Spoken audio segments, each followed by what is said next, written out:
In 1990, at the age of 18, Carmen Electra, then still Tara Patrick, left Cincinnati and headed to L.A. to become a dancer. It was like something out of an old movie. Carmen had been in town just 1 week when she went out dancing at a club and got her first big break. She called me late at night, and she says, "Shane, I went to a club, and guess who I met?" For Carmen, it was the chance encounter of a lifetime. I said, "Who?" She said, "Prince." I said, "Shut up." She was like, "Shane, he came up to me, well, he sent this girl over to me, and she said, 'Do you sing or do you dance?' And I was like, 'Yeah.' She said, 'Prince wants to meet you.'" Prince? Carmen couldn't have planned it better. Without really trying, she had managed to captivate one of the world's most brilliant pop musicians. Cream, get on top, cream, you will cut, cream, don't just stop, cream, your boogie. He asked her to audition for him on the spot. So the next thing you know, I'm at Prince's house. He just went over to the piano and started playing Do, Re, Mi from The Sound of Music. So I sang that, and then and I danced, and then I did a little rap, and then I didn't hear anything. I didn't hear anything for a while. Carmen had just about given up on hearing back from Prince when she finally got the phone call. Prince was so impressed by her audition, he wanted to sign her to his record label. He said, "I just want to tell you that you did a really good job, and I think that you should be a solo artist." And I remember thinking, wow, that's amazing. I was so happy. Prince asked Carmen to move from sunny Los Angeles to Minneapolis. He wanted to record her album at his Paisley Park studios. Prince had a reputation for taking total unknowns and putting them center stage. Prince has had a lot of women who have sort of come into his orbit and who he has taken under his wing, and some of them become his girlfriends, some of them he just helps along. You know, Prince helped Carmen Electra along. Prince set about transforming Tara Patrick into a pop diva. He worked on her vocals and created a new look.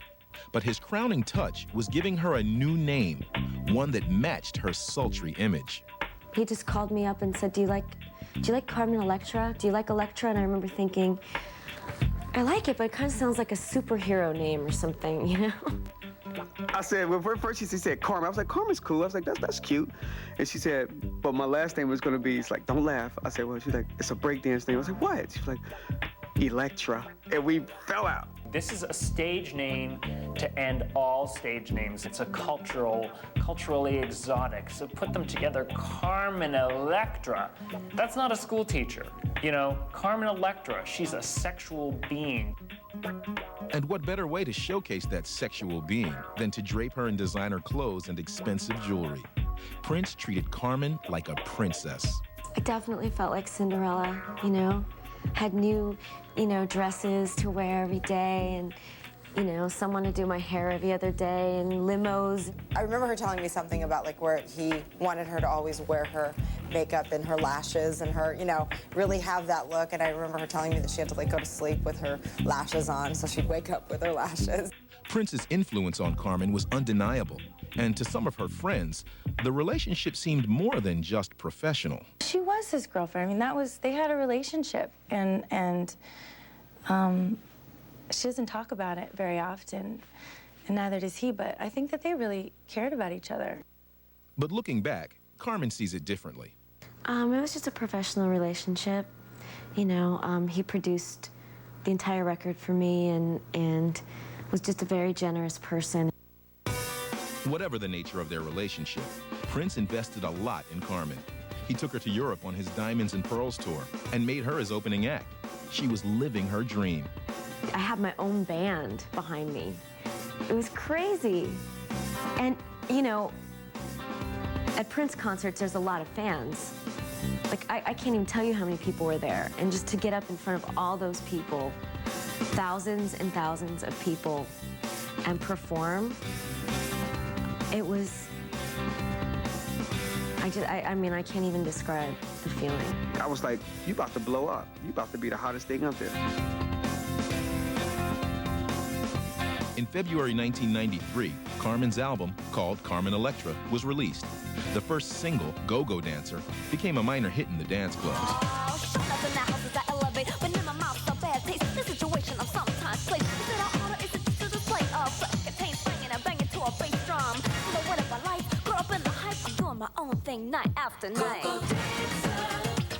But in spite of all Prince's efforts, the album flopped. And it just went nowhere. It was almost like punch in the jaw, you know? How do you recover from something like that? How do you recover? To make matters worse, when the album tanked, it seemed like Prince had dropped Carmen flat. He had taken on a new protege, a backup dancer named Maite. Maite was the girl who took her place, basically. And I remember the phone call. She called me. She was like, it's another girl here named Maite, Shane, and I don't like it at all. It makes me feel so bad. You know, she's like, sometimes I just want to come back home because it's gone. It was a dark time for Carmen. Her relationship with Prince was over.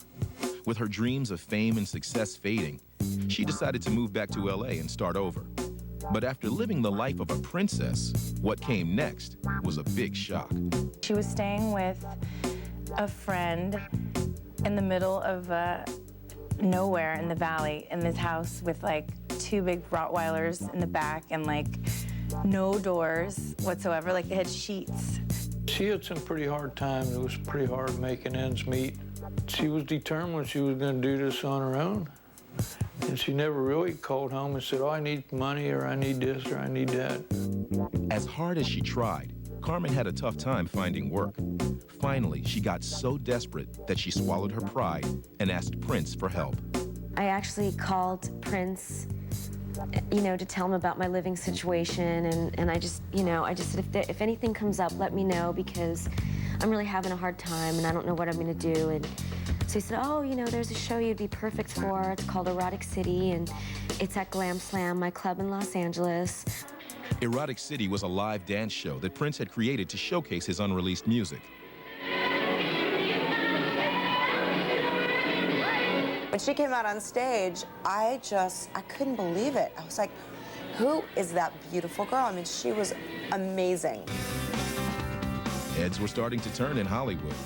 But dancing in a local club seemed too small for someone who'd already experienced the big time and wanted it back, badly.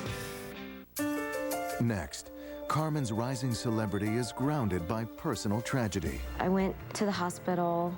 During my last visit to see my mom, the phone rang, and that's when I got the news that my sister had passed away.